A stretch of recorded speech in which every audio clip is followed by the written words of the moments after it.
who has not gone through enough ups and downs.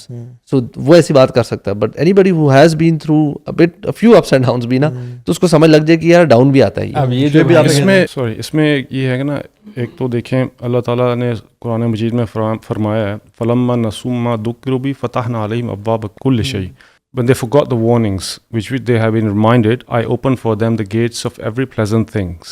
So while in the midst of enjoyment, I took them with punishment. تو اللہ سبحانہ تعالیٰ کہہ رہے ہیں میں نے ان کے لیے خود ہی دروازے کھولے ہیں, اینڈ وہ خوشی سمجھ رہے ہیں اس کو. ٹھیک ہے, there is a difference between خوشی اینڈ ٹرینکولیٹی اور contentment. Is a huge difference. خوشی کیا ہوتی ہے, اس کو سمجھیں کہ خوشی یہ ہوتی ہے کہ ایسے اس کا گراف چلتا ہے. کنٹینٹمنٹ کا گراف ہمیشہ ایسے چلتا ہے, سکون. ٹھیک ہے نا, جب فار ایگزامپل میں نے گاڑی لے لی بڑی زبردست, بڑا خوش ہوں, میں جا رہا ہوں اس کو ڈرائیو کر رہا ہوں, جا کے کھمبے پہ مار دی, میری خوشی کہاں گئی, رپ نیچے چلی گئی. But contentment is something else.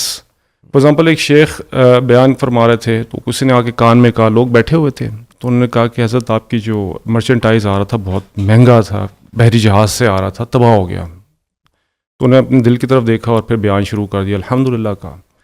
تھوڑی دیر بعد دوبارہ آیا بندہ, کہتے تھے حضرت وہ خبر جو تھی جھوٹی تھی, صحیح نہیں تھی, آپ کے جو مرچنٹائز ہے وہ ٹھیک ہے. انہوں نے پھر دل کی طرف دیکھا الحمدللہ.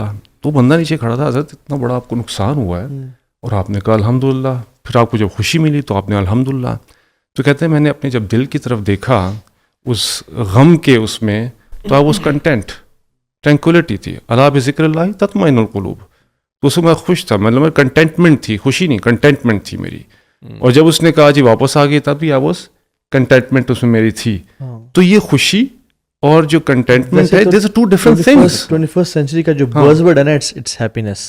ٹھیک ہے, اور اصل میں جو اسلام ورڈ یوز کرتا ہے وہ ہے السعادہ. یعنی السعادہ مینز pleasure, contentment, again وہی tranquility in life. اسلام ہمیشہ فوکس کرتا ہے سعادہ کی طرف جاننے کے, اور ہیپینس وہی ڈوپامین ریلیزز کو ہیپینس کہتے ہیں. اور پلیئر اور یہ ان سے لنکڈ ہے. ہاں, اور تو اس میں نا میں نے خیر بہت ڈیٹیل ان کو آنسر کیا, لیکن میں سمجھتا ہوں کہ اس میں ایگزامپل بڑی پرٹیننٹ ہے. وہ یہ کہ ایک بندے کو پیٹ کی انفیکشن ہے فار ایگزامپل, اور اس سے وہ بخار میں تڑپ رہا ہے, لیکن وہ 2 گولیاں پیراڈول ہی لیتا ہے. اب وہ 4 گھنٹے یا 6 گھنٹے کے لیے تو اس 4-6 گھنٹے میں ہی thanks he is fine, but in fact اندر مرض چل رہا ہے. ایونچولی 4-6 گھنٹے بعد وہ پرابلم میں آئے گا. تو ٹیمپرری پلیجر یا ٹیمپرری لائف کے فیز میں انسان خوش ہو, اسے کبھی بھی ہیپینس الٹیمیٹ نہیں جانتے. بیکاز اگین جیسے آپ نے کہا, جب مصیبت آئے گی تب تم کس پہ ریلائی کرو گے,